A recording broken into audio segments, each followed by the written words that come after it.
Let's look at this. The natural numbers are divided into the group 1, 2, 3, 4, 5, 6, 7, 8, 9, and so on and so forth.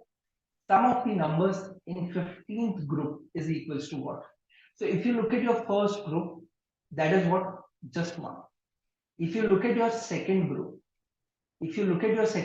then what do you have? 2, 3, and 4. If you look at your third group, then what do you have?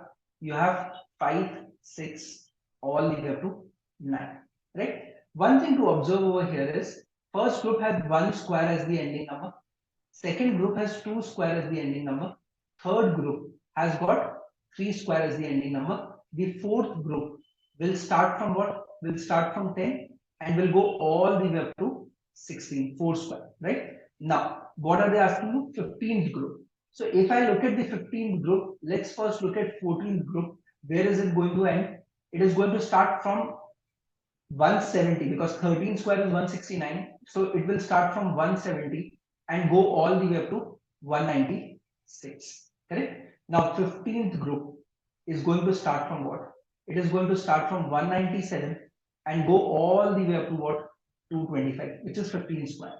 So you are basically looking at adding 197 plus 198 all the way up to what?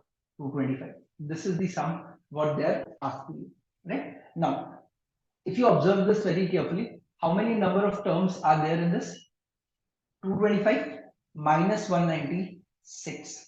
That's going to be the number of terms, which is going to be what? How many terms? 29 terms.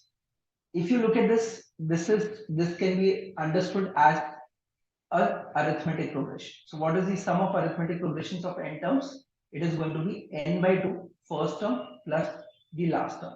We already know how many terms are there. There are total of 29 terms.